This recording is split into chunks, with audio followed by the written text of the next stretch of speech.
avoir une vision, non seulement pour aujourd'hui, mais pour demain, pour l'avenir de l'Église.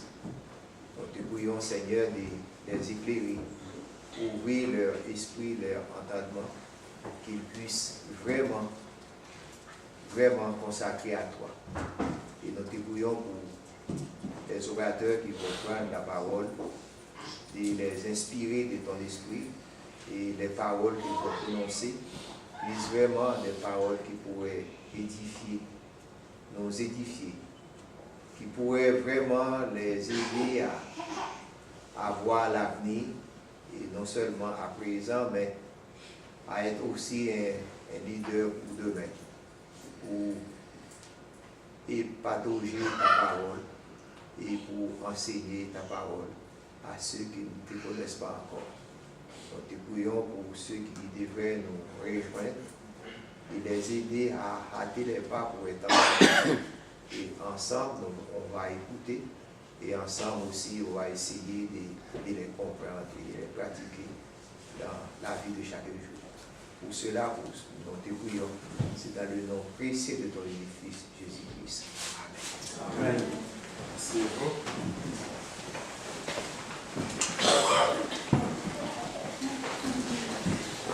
Nous allons chanter le cantique numéro 6. Le cantique numéro 6. À Dieu soit la gloire et par son grand amour, dans mon âme éloignée, s'est levé les jours. Jésus à ma place, mourir sur la croix, il m'offre sa grâce et je la reçois. Gloire à Dieu, d'écouter sa voix. Gloire à Dieu, mon réjouis-toi. Oh, venez, vos pères, Jésus est vainqueur, que toute la terre chante en son honneur. Jésus la joie remplit notre cœur, qu'importe qu'on voie tout notre bonheur. Selon sa promesse, Jésus changera. Et en allégresse quand il reviendra. Gloire à Dieu, terre écoute sa voix. Gloire à Dieu, mon réjouis-toi. Oh, venez au Père, Jésus est vainqueur, que toute la terre chante en son honneur. Amen. Nous allons avoir une lecture par le frère Victor. La lecture sera faite dans le livre d'Ecclésiaste, Ecclésiaste 12, les versets 1 et 2. Ecclésiaste 12, le premier et deuxième verset, la page 674 dans les Bibles 8 secondes pour le touche.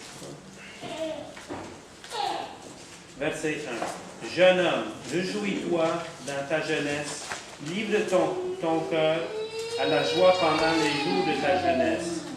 Marche dans les voies de ton cœur et selon les regards des yeux, mais sache que tout cela, Dieu t'appellerait en jugement. Verset 2. Bannis de ton cœur le chagrin et l'agonie, le mal de ton corps, car la jeunesse et l'horreur sont vanité. Parole du Seigneur. Amen.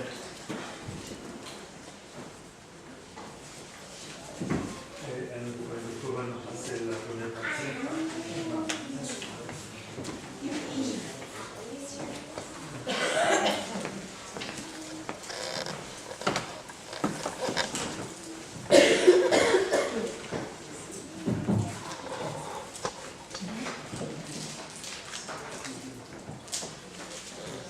Je voulais vous féliciter que vous avez pris l'initiative d'être ici aujourd'hui pour encourager les jeunes et que Dieu vous bénisse vos efforts. Je sais que samedi, c'est la journée, c'est le week-end. Des fois, nous avons beaucoup de choses à faire que nous n'avons pas eu le temps de le faire dans la semaine, mais vous avez choisi d'être ici, donc c'est vraiment un encouragement. Je sais qu'il y a d'autres qui vont nous rejoindre bientôt. Ils sont en route, peut-être il y en a qui travaillent et bientôt ils seront avec nous. Donc, que Dieu vous bénisse et qu'il bénisse ceux qui vont nous rejoindre aussi. Nous sommes dans le monde, mais nous ne sommes pas du monde. Lorsque nous lisons et que nous parlons du monde,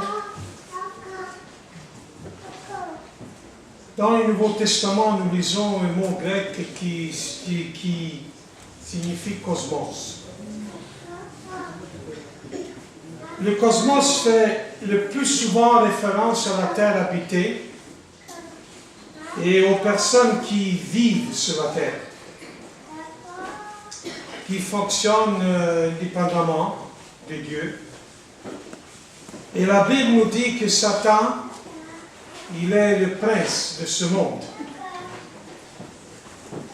Par la simple définition que le mot monde fait référence à un système mondial gouverné par Satan et souvent par ceux qui dirigent, qui ont beaucoup de pouvoir.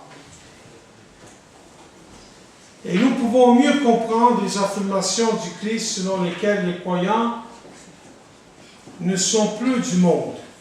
Nous ne sommes plus gouvernés par les péchés, ni liés par les principes du monde. De plus, nous sommes transformés à l'image du Christ. Ce qui fait notre intérêt pour les choses du monde devient moins en moins en mesure pendant que nous grandissons en Christ. Les croyants en Jésus-Christ sont simplement dans le monde physiquement présent, mais ne font pas partie des valeurs de ce monde. En tant que croyants, nous devons être mis à part du monde. C'est l'essence d'être sainte et de vivre une vie sainte et juste, d'être mis à part. Nous devons également comprendre que le fait d'être dans le monde, mais pas de lui, est nécessaire si nous voulons être lumière pour ceux qui vivent dans les ténèbres spirituelles. Nous devons vivre d'une manière à ce que ceux qui sont dehors de la foi voient nos bonnes actions et notre comportement. En sachant qu'il y a quelque chose de différent chez nous. Être dans le monde signifie également que nous pouvons apprécier les choses du monde, telles que la belle création que Dieu nous a donnée.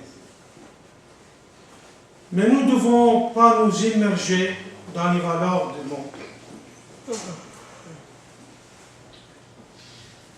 Le prophète Isaïe, comme vous voyez ici sur l'écran, le prophète Isaïe, en cherchant à lui ramener le peuple égaré de Dieu, lui a prononcé beaucoup de malheurs. Israël, le peuple élu de Dieu, s'est retrouvé dans un état de péché. Ésaïe, le prophète de Dieu, l'a décrit ainsi dans Ésaïe 28.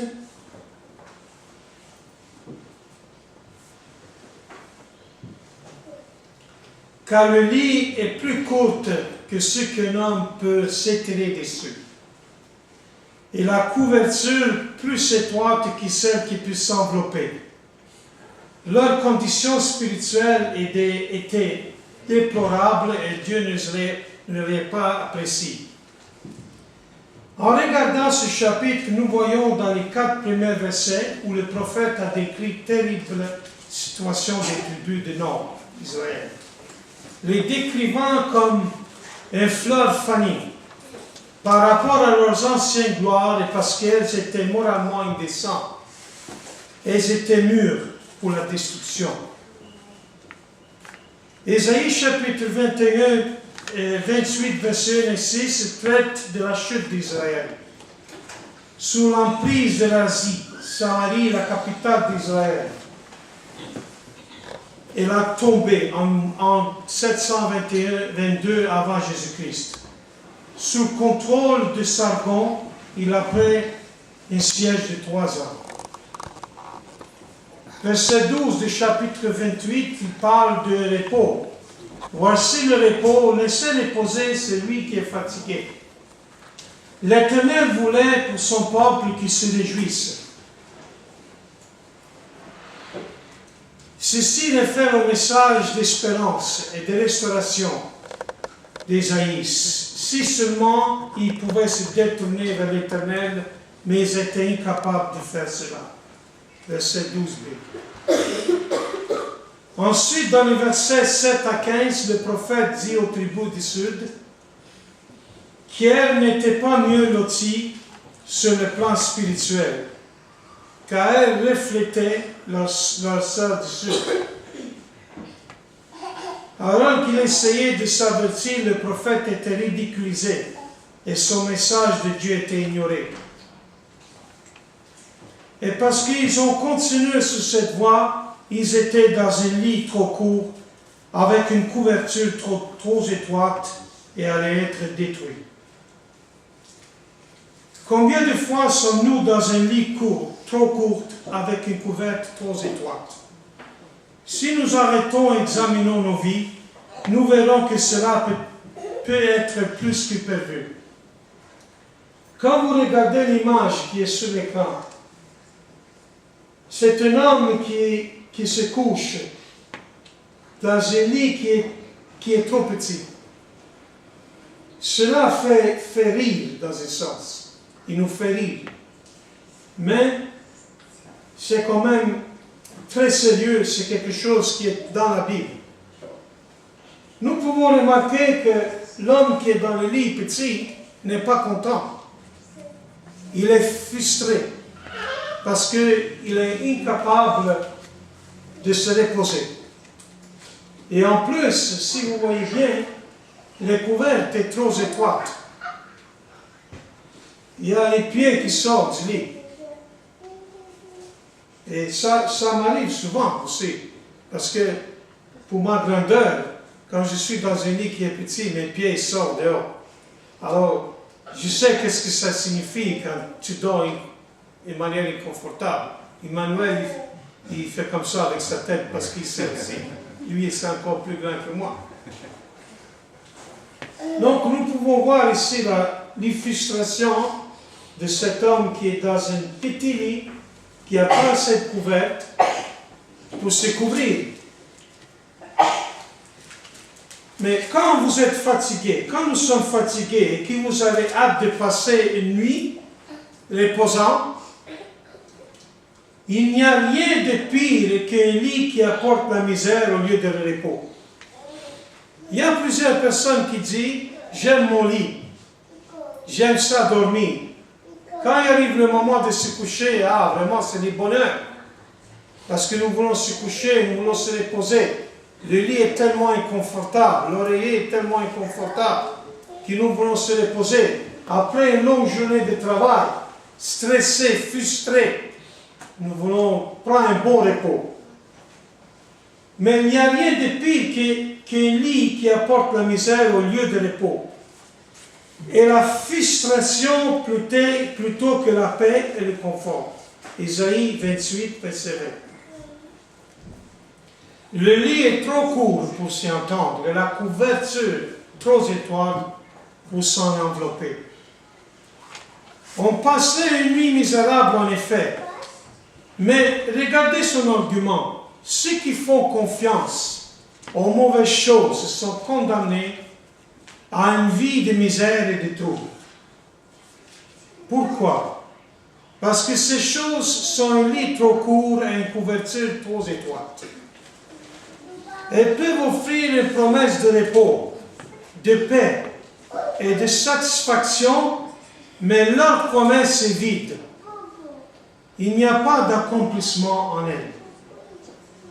Isaïe écrivait à ceux qui cherchaient du repos, mais au mauvais endroit. Ils cherchaient le bonheur, mais dans les mauvaises activités. Ils ont cherché la connaissance, mais à la mauvaise source. Ils ont essayé de trouver un sens à la vie, mais ils ont tourné vers le monde plutôt que vers Dieu. Il en va de même pour beaucoup de gens aujourd'hui. La parole de Dieu nous enseigne en 1 Jean chapitre 2, versets 15 à 17, « N'aimez point le monde, ni les choses qui sont dans le monde. Si quelqu'un aime le monde, l'amour du Père n'est pas en lui. Car tout ce qui est dans le monde, la convoitise de la chair, la convoitise des yeux et l'orgueil de la vie ne vient point de Père, mais vient du monde. Et le monde passe et sa convoitise aussi, mais celui qui fait la volonté de Dieu demeure éternellement. » Romains chapitre 12, verset 2. « Ne vous conformez pas au siècle présent, mais soyez transformés par le renouvellement de l'intelligence, afin que vous discerniez quelle est la volonté de Dieu, ce qui est agréable et parfait, ce qui est bon, agréable et parfait. » Ils aiment les louanges des hommes. Certaines personnes accordent une très grande importance à ce que d'autres en pensent.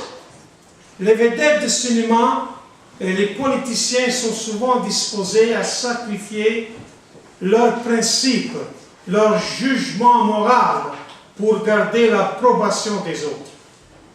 Comme c'est écrit en Isaïe, « Malheur à la couronne d'orgueil ».